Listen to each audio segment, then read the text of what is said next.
puji-pujian kami, bahkan telah mendengarkan kesaksian-kesaksian dari para mempelai bahwa intinya Bapa yang tidak pernah meninggalkan setiap orang yang berseru berharap mengandalkan Engkau.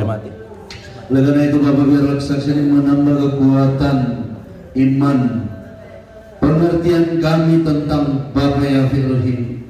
Dan saat ini kami rindu juga Engkau memberikan Tuhan wejangan nasihat kebenaran-Mu bagi kami semua. Berbicaralah Bapa pada saat ini, sampaikan isi hati-Mu. Siapakah mempelai-Mu tidak lebih dari segumpal tanah adanya, tapi Bapa apabila Engkau pakailah menurut kehendak-Mu, pakai bibir mulut mempelai-Mu untuk menyatakan isi hati-Mu. Kuduskan, layakkan, berikan hikmat kebijaksanaan. Berikan kami hati dan telinga seorang murid untuk kami dia mendengarkan sabda-Mu. Kuasa setan dalam bentuk apapun yang mau merampas benih kebenaran-Mu, kami bersatu hati, kami tolak, putuskan dalam nama Yesus Masih. Rapi kami sambut kebenaran-Mu dalam nama Tuhan kami Yesus Masih. Kita semua yang percaya katakan amin. Silakan duduk. Shalom. Salam sejahtera di dalam Tuhan kita Yesus Masih. Hari ini kita akan belajar kebenaran firman Tuhan yang kami pelajari, yang Tuhan bukakan, yaitu bagaimana mewaspadai roh keserakahan atau cinta uang. Saudara, hari ini kita mau belajar tentang bagaimana kita menjauhi, mewaspadai roh keserakahan atau cinta akan uang. Mari kita mengandaskan firman Tuhan di dalam 1 Timotius 6 ayat 6 sampai 10. 1 Timotius 6 ayat 6 sampai 10. Mari yang bawa kitab suci atau kitab elektronik, kita akan baca berbalas-balasan pesan Tuhan melalui suratan Paulus kepada Timotius. Suratan pertama pasal yang ke-6 ayat yang ke-6 mulai. Mari kita bangkit berdiri. Saya baca ayat 6, kita ketemu ayat 10. Memang ibadah itu kalau disertai rasa cukup memberi keuntungan besar. Sebab kita tidak membawa sesuatu apa ke dalam dunia, dan kita pun tidak dapat membawa apa-apa keluar. Asal ada makanan dan pakaian cukuplah. Tetapi mereka yang ingin kaya terjatuh ke dalam pencobaan, ke dalam jerat, dan ke dalam berbagai-bagai nafsu yang hampa dan yang mencelakakan, yang menenggelamkan manusia ke dalam keruntuhan dan kebinasaan. Sama-sama. Karena akar segala kejahatan ialah cinta uang. Sebab oleh memburu uanglah beberapa orang telah menyimpang dari iman dan menyiksa dirinya dengan berbagai-bagai duka. Katakan amin, dipersilakan dulu. Puji Bapa yang Elohim, kita telah membacakan suratan Paulus pada Timotius, bagaimana keadaan manusia di akhir zaman. Dan memang realitas seperti itu, sehingga Paulus dengan hikmat kebijaksanaan daripada Bapa Yahweh memberikan pesan sungguh-sungguh agar secara umum, saya petik tema dari pembacaan ini, bahwa harus mewaspadai roh keserakahan atau dengan kata lain roh cinta akan uang. Dan memang ini harus kita waspadai dimanapun kita berada, saudara. Baik di dalam pelayanan, di dalam pekerjaan, di dalam keluarga, di mana-mana saudara yang kekasih. Kalau kita mempelajari, banyak orang jatuh, banyak orang menyusahkan dirinya ketika mereka hidup di dalam keserakahan atau cinta akan uang. Di dalam kitab suci ada beberapa tokoh yang saya pelajari yang jatuh karena lebih mengedepankan keserakahan atau hati yang cinta akan uang atau dunia, saudara. Tokoh pertama ada Demas. Demas ini pelayan Tuhan. dia rekan pelayanan juga dengan Rasul Paulus. Tapi di dalam 2 Timotius 4 ayat 10, Paulus menyatakan kepada Timotius begini, karena Demas telah mencintai dunia ini dan meninggalkan aku.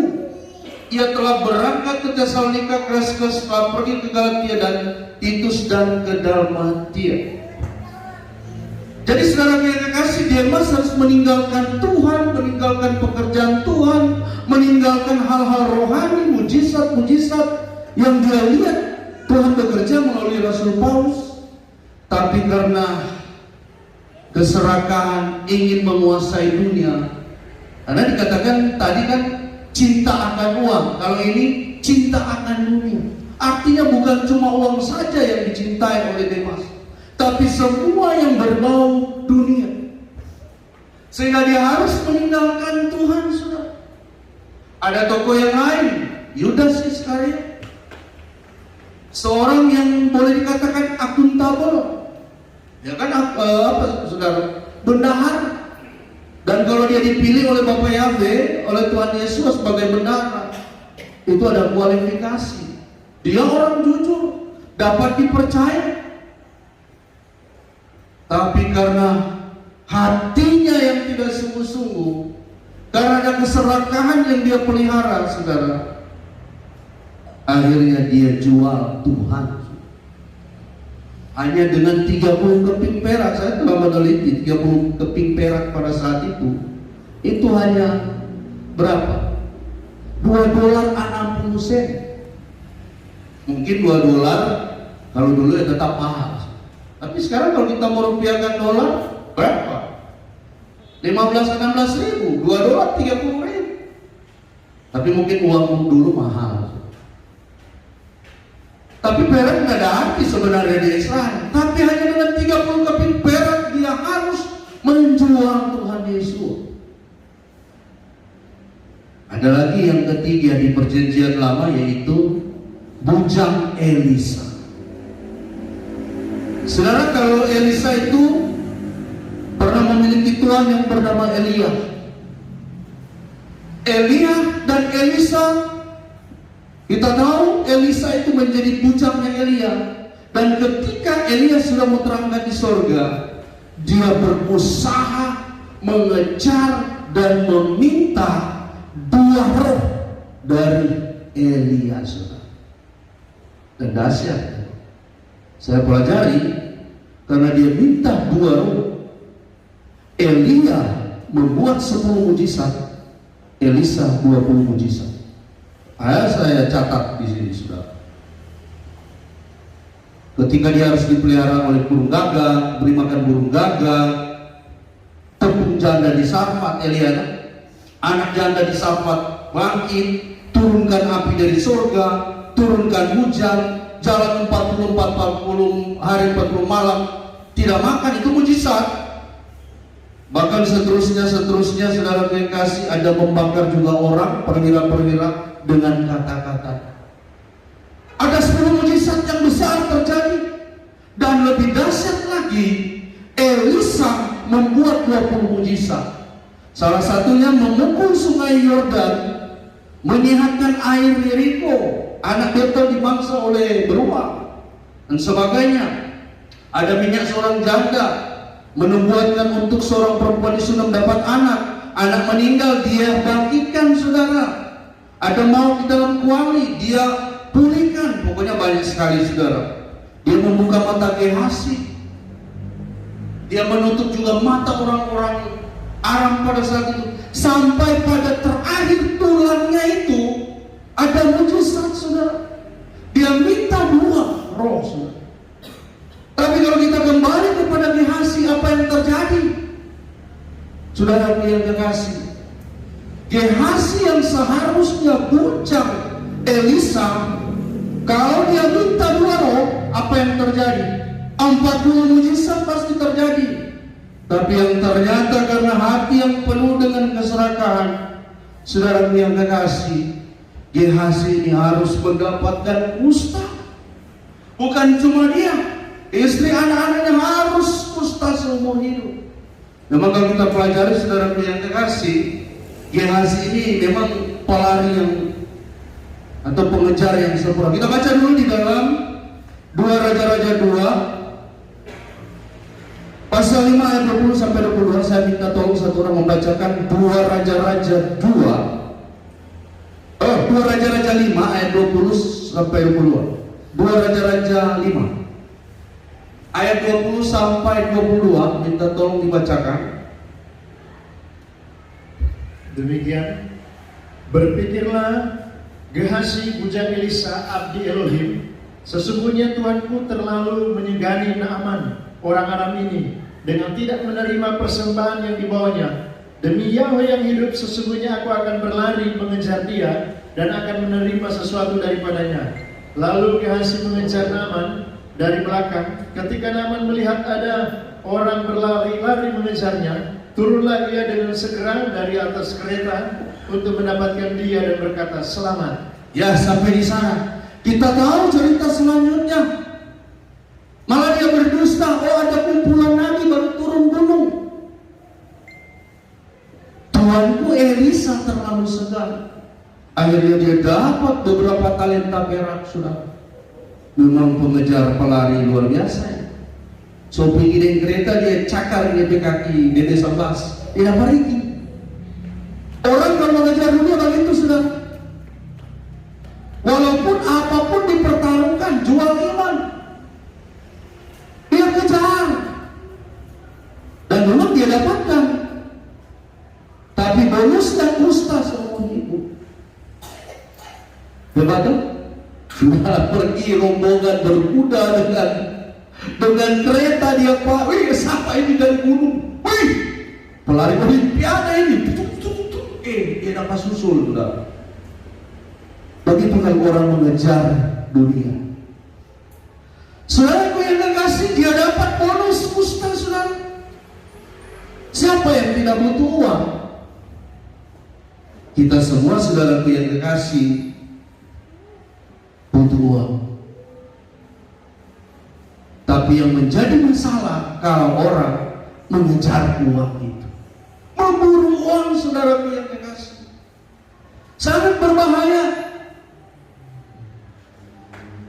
Uang itu, saudara, saya sampaikan, hamba yang baik tapi tuan yang jahat. Dia hamba yang baik tapi hati-hati, uang itu tuan yang jahat. Tuhan tidak marah kita memiliki banyak uang, tidak. Yang Tuhan marah kalau orang itu cinta oleh uang, saudaraku, cinta uang. Artinya, saudaraku yang kasih, Tuhan tidak mau uang itu menguasai kita. Uang itu memperbudak kita. Uang itu mengatur kita. Segala-galanya harus diatur oleh uang. Itu yang Tuhan tidak mau. Anda boleh jadi kaya, Anda boleh banyak uang, tidak masalah. Tapi ketika fokus mindset kita uang, kita telah menjadi hambanya uang, itu yang berat, saudaraku yang kekasih. Karena apa? Manusia itu sebenarnya menjadi masalah bukan uang, tapi sikap hati.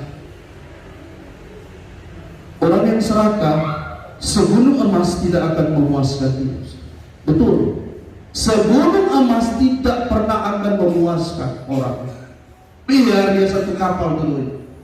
Karena di dalam hati kita ada ruang yang kosong yang tidak dapat diisi dengan segunung emas. Kalau mau bilang segunung emas atau banyak uang, mengapa artis-artis harus bunuh diri? Karena uang tidak dapat membuat mereka bahagia, sudah. Harus overdosis. Haleluya. Jadi saudara, mari kita perlu mewaspadai. Uang tidak salah, hanya uang itu netral. Artinya dia bisa jadi tuan, bisa jadi hamba. Kita yang mengatur atau dia yang mengatur? Itu persoalan, saudara. Nah, firman Tuhan menyatakan kita bagaimana supaya kita dapat mematahkan keserakahan atau cinta akan uang itu. Nah, dari pembacaan kita 1 Timotius pasal 6 ayat 6 tadi, ibadah kalau disertai rasa cukup membawa keuntungan yang besar. Artinya yang pertama untuk mematahkan keserakahan atau cinta akan uang, perbanyak ibadah sudah. Hanya ibadah. Jangan cuma hari-hari tertentu. Mari kita perbanyak ibadah, saudara yang dikasih. Dan tujuan ibadah kita, fokus ibadah kita adalah bertemu Tuhan. Amin. Harus bertemu Dia. Persoalan banyak orang datang ibadah tidak bertemu Tuhan. Terbukti saudara, ketika mengalami persoalan dalam kehidupan begitu cepat meninggalkan Tuhan. Bukti banyak, gereja dijual, orang-orangnya sudah tidak ada. Gereja dijadikan aula latihan dan sebagainya. Bahkan pernah saya lewat di salah satu daerah, di ruangan gereja depan ada bako celaka. Ini sudah. Saudara, banyak orang datang ke ibadah tidak bertemu Tuhan. Karena apa saudara yang kekasih? Mereka hanya ingin kalau datang ibadah pekerjaan mereka diberkati, toko mereka mungkin lancar, kebutuhan hidup terpenuhi. Saudara yang kekasih, apa beda dengan orang dunia? Banyak orang memberhalakan Tuhan. Oh, kita mau ke gereja supaya kita diberkati dan pokoknya sukses lah. Anda, saudaraku yang kasih, sudah diberkati lebih dahulu. Terlebih kita telah mengalami keselamatan. Jadi kalau kita datang ke gereja, kita buang konsep, oh kalau kita ke ibadah, kita berusaha lancar, kita pekerjaan aman, keluarga aman, diberkati. Salah konsep begitu. Nah, bagaimana kalau kita masih diproses? Ibadah jadi tawar, ibadah jadi hambar. Tapi kalau kita datang mau bertemu Tuhan, saudaraku yang kekasih, pasti Anda sudah mengalami berkat. Tuhan katakan, carilah dahulu kerajaan Elohim dengan segala kebenarannya. Semua itu akan ditambahkan. Nah, orang datang ke gereja mau cari tambahan-tambahan itu. Salah, saudara. Mulai sekarang, saudara, kalau kita datang ke ibadah, fokus kita mau bertemu Tuhan, bukan bertemu berkatnya. Terlalu kecil. Berkat itu, saudara yang kasih, hanya di tangannya. Tapi pribadinya, hatinya, wajahnya, saudara, yang perlu kita cari. Jadi mari perbaiki sikap ibadah kita. Banyak orang mungkin menyanyi, terima kasih Tuhan, puji Tuhan di setiap ibadah. Kami memuliakanmu, kami mencintaimu. Seperti tadi itu. Tapi sering tidak bertemu Tuhan. Betul? Di gereja puji Tuhan, tapi di luar bisa kata maki-makian. Banyak orang seperti itu. Mungkin tidak ada di kapel kanan, tapi kalau ada ya kita berubah. Orang tidak merasakan Tuhan di ibadah itu banyak. Saya ibaratkan orang ke karaoke. Saya tidak pernah karaoke kecuali dulu 98. Tapi orang kalau saya lihat ada karaoke, contoh yang menyanyi lagu Patah Hati, tertawa saudara. Patah hati, lagunya Patah Hati, saudara. Apa yang menjadi masalah di sini? Dia menyanyi lagu Patah Hati, nggak gampang patah hati. Orang cari tali kalau patah hati. Dulu banyak sekali cari tali kalau patah hati. Betul tak? Oh, dia ini patah hati tertawa. Apa dia berarti? Dia tidak memaknai dan tidak mengalami itu, sudah. Jadi biar lagu Patah Hati dia tertawa berbicara. Apalagi dia bersuara, ya, suara pas-pas, dia tertawa lebih kuat. Senang, tapi lagunya Patah Hati, lagunya putus cinta mungkin semua.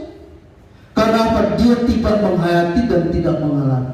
Banyak loh di gereja seperti itu. Puji Tuhan, Tuhan memberkati. pulang kecewa dengan Tuhan. Nanti beberapa 3 bulan datang atau 4 bulan datang. Oh, apalagi di stay at home tuh, PPKM dari rumah aja bro. Hati-hati nih. Haleluya. Tuhan mau dia bertemu kita, saudara. Memang dia bisa bertemu dengan Anda pribadi lepas pribadi, tapi dia juga bertemu di kumpulan-kumpulan ibadah. Rasakan Tuhan, saudara. Ketemu dia. Buat apa kita datang ibadah tapi kita tidak pernah merasakan dia, tidak pernah bertemu dia, ataupun kalau bertemu dia hanya sekali-sekali. Tuhan sedih loh. Dia mau ketika kita datang beribadah kita terus bertemu dengan dia. Masalah berkat hanya tambahan, saudara. Jadi seperti itu.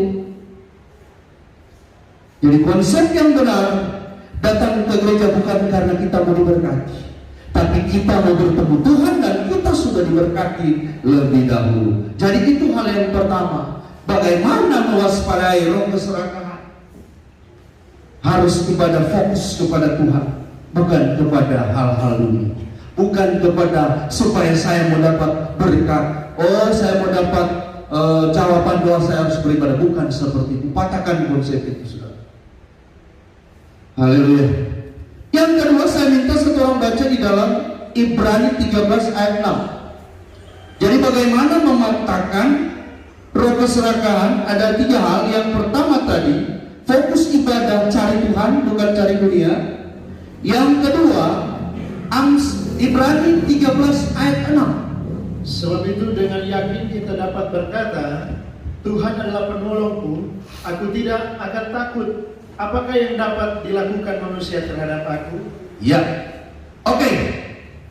Nah, saudara yang kekasih, yang kedua belajar mencukupkan diri, ya. Tapi sebelum saya lanjut, saya ada lewat ayat sini, ada 2 ayat. Kira-kira ada enggak orang seperti di dalam penyampaian saya tadi yang datang ibadah, fokusnya bukan Tuhan, tapi fokus materi? Ada, saudara. Dalam catatan firman Tuhan, kita mundur di dalam 1 Timotius 6 ayat 5, saya bacakan begini.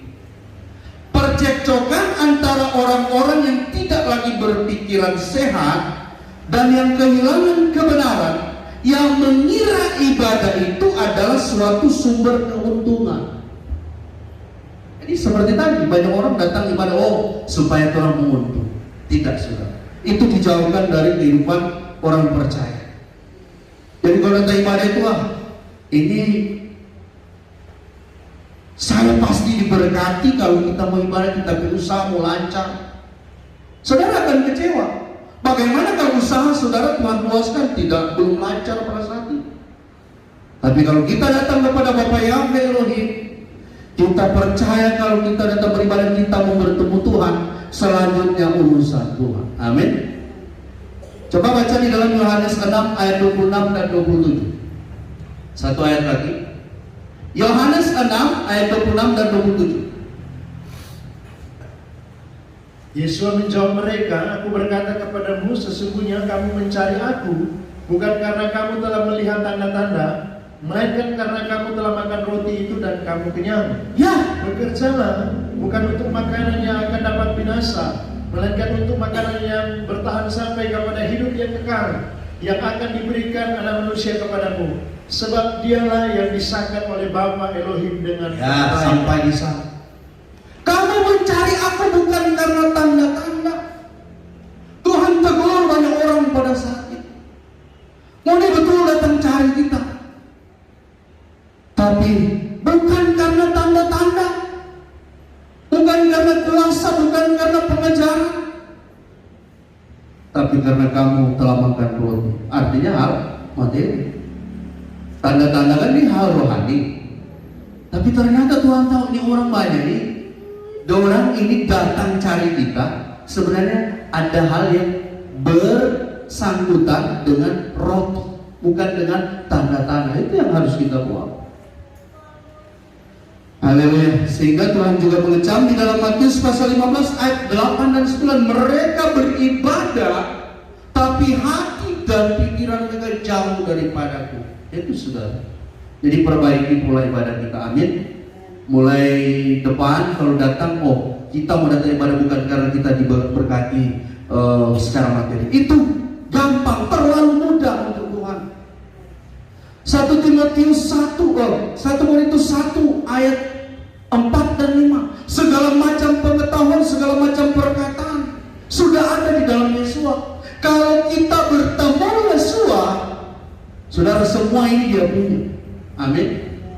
Jangan salahkan Tuhan kalau kita hidup, oh sepertinya stuck, sepertinya ini susah terus. Berarti kita belum bertemu Tuhan. Orang kalau bertemu Tuhan, saudara, tadinya dia datang khawatir, pulang dia sukacita. Tidak tahu? Tapi kalau dia bertemu Tuhan ibadah, tadinya mungkin senang-senang, pulang tersinggung. Betul? Haleluya. Pasti banyak yang tersinggung. Apalagi kalau orangnya keras. Nah, saya banyak yang tersinggung. Tapi dengan tersinggung, saya menyadari saya banyak salah. Daripada tuh merasa, nggak apa-apa, ini yang menjadi masalah. Jadi perbaiki pola ibadah. Yang kedua, mematahkan, saudara yang kekasih, coba Pak Benny baca sekali lagi tadi. Roh keserakahan di dalam Ibrani 13 ayat 6. Baca lagi sekali lagi. Sebab itu dengan yakin kita dapat berkata, Tuhan adalah penolongku, aku tidak akan takut. Apakah yang dapat dilakukan manusia terhadap aku? Ibrani 13 ayat 5 mungkin. Ayat 5, oh maaf saya salah. Janganlah kamu mencari uang dan cukupkanlah dirimu dengan apa yang ada padamu. Karena Elohim telah berfirman, aku sekali-kali tidak akan membiarkan engkau, dan aku sekali-kali tidak akan meninggalkan engkau. Jangan menjadi hamba uang. Jangan ada saudaraku yang kasih roh keserakahan.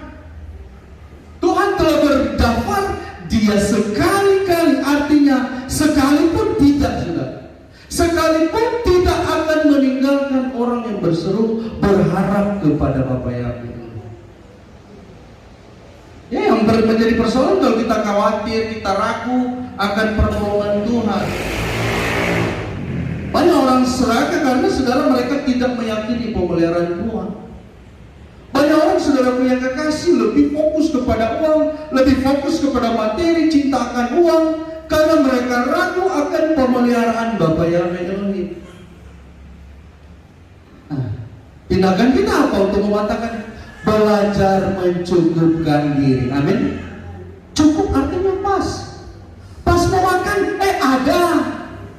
Pas mau beli susu untuk anak, ada.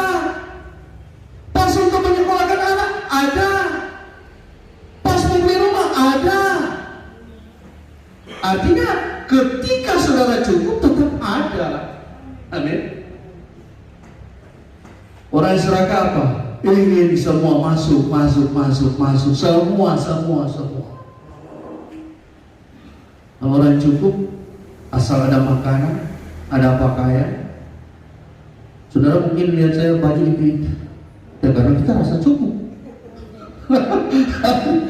Kedua memang ada banyak itu baju, kok ini pas? Ini saya harus katakan ya. Ini dibeli oleh ibu anak ulang tahun ke-31 tahun 2009. Ini baju cukup sampai sekarang dia tak robek. Oh luar biasa. Dan kita senang sekali di cari-cari sudah ada model begini. Waktu ulang tahun masih ditaruh, kita ini loh sampai sekarang di batik ada. Seberapa belas tahun nih? Bayangkan sudah 12 tahun. Cukup. Tapi kalau orang nggak rasa cukup, biar baju satu gudang, pikir mau beli terus. Habis baju kok bro.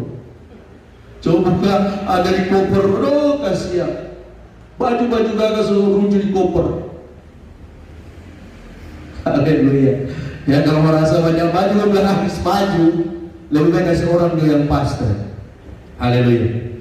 Jadi saudara gue yang kasih pas kita membutuhkan sesuatu ada. Itu orang yang belajar mencukupkan diri. Amsal 30 ayat 8 dan 9 Pak Fede. Amsal 30 ayat 8 dan 9. Jauhkanlah daripadaku kecurangan dan kebohongan. Jangan berikan kepadaku kemiskinan atau kekayaan. Biarkanlah aku menikmati makanan yang menjadi bagianku.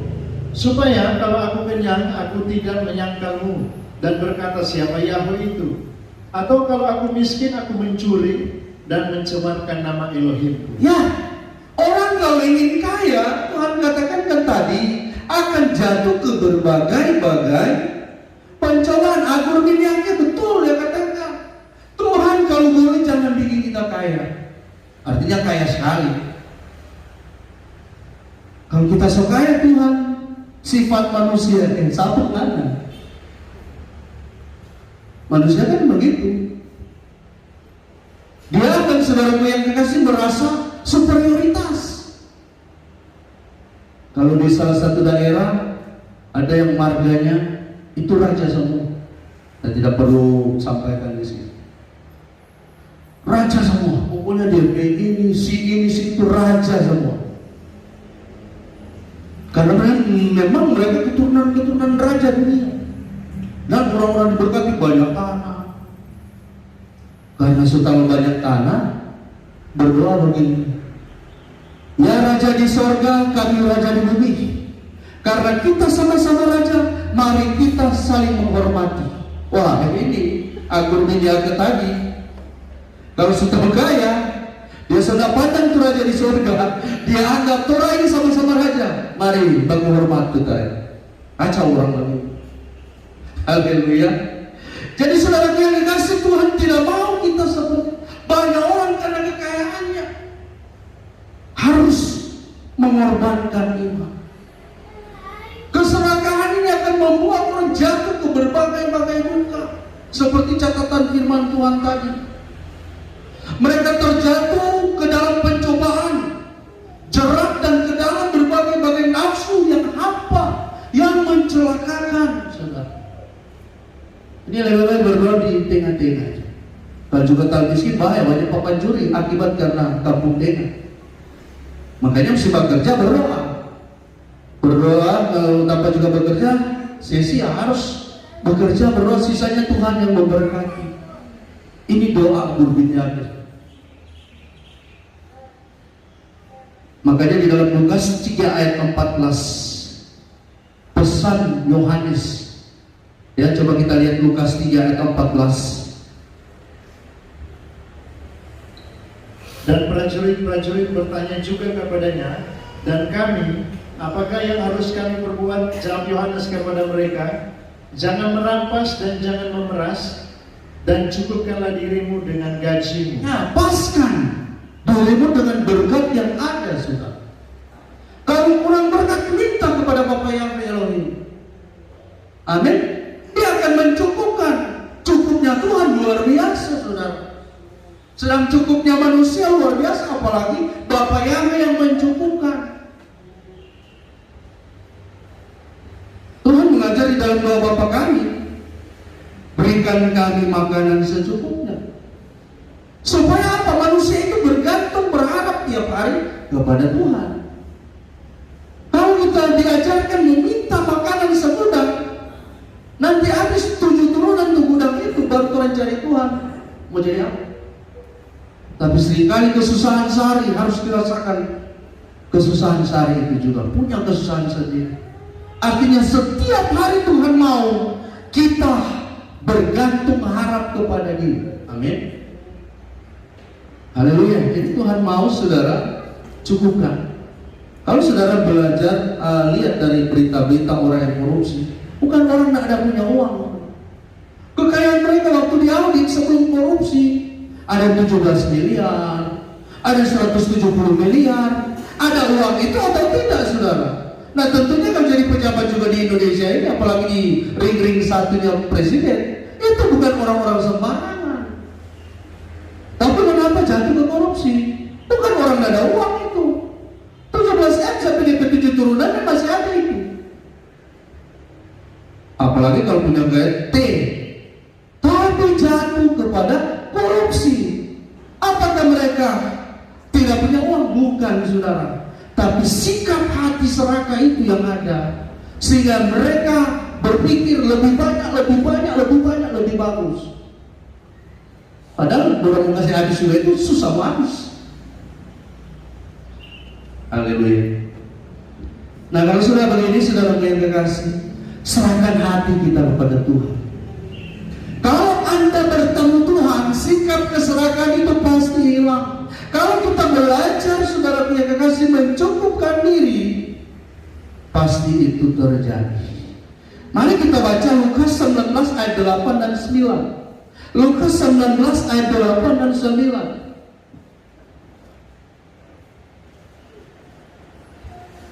Tetapi Sakeus berdiri dan berkata kepada Tuhan, Tuhan, setengah dari milikku akan kuberikan kepada orang miskin, dan sekiranya ada sesuatu yang kuperas dari seseorang akan kukembalikan 4 kali lipat. Kata Yesua kepadanya, hari ini telah terjadi keselamatan kepada rumah ini, karena orang ini pun anak Abraham. Ya, keselamatan terjadi. Sikap hatinya diubah. Yang tadinya mau merampas, memeras, menantu lebih. Dia kan kepala pajak ini, bukan orang sembarang, kepala dinas. Sekarang kan kadis ini, kadis keuangan, orang besar kan? Ini kadis keuangan Romawi ini. Saudara banyak ini, gaji besar. Kepala dinas sekarang luar biasa tuh. Serahkannya, dia katakan pernah memeras, dan dia katakan, setengah dari harta aku berikan kepada orang miskin, yang kuperas kembalikan 4 kali lipat. Karena apa, saudara? Sikap serakahnya ketika bertemu Tuhan itu hilang, saudara. Amin. Orang yang sudah bertemu Tuhan, hatinya pasti diubahkan. Haleluya. Jadi kita lihat saja sikap hati orang seperti apa, sudah bertemu Tuhan atau enggak. Kalau orang-orang bertemu Tuhan, saudara, Tuhan nggak perlu Sakeus sudah bertobat, nggak perlu mungkin mempelai tak pancar kasana kamari babatarian, nggak perlu. Anda bertemu Bapak Yahweh, Anda bertemu Tuhan Yesus di ibadah, saudara, sikap hatimu pasti berubah seperti Sakeus ini. Setengah harta, bukan gampang itu. Bahkan kalau ada yang dia peras, memang ada yang dia peras. Tapi manusia kan dia lupa. Banyak yang dia peras. Suruh tagih 100, dia minta 300, yang dia peras. Lu rasakan kalau dia bisa balik 4 kali lipat, habis. Tapi dia telah bertemu sumber berkat itu. Amin. Itu yang utama, saudara. Belajar mencukupkan diri yang terakhir. Jadi yang pertama harus bertemu Tuhan, fokus kepada kita bertemu Tuhan. Yang kedua belajar mencukupkan diri. Yang terakhir Lukas 16 ayat 9. Saya minta satu orang membacakan.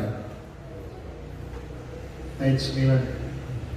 Dan aku berkata kepadamu, ikatlah persahabatan dengan mempergunakan mamun yang tidak jujur, supaya jika mamun itu tidak dapat menolong lagi, kamu diterima di dalam kemah abadi. Yang terakhir, saudara, bagaimana mematahkan roh keserakahan.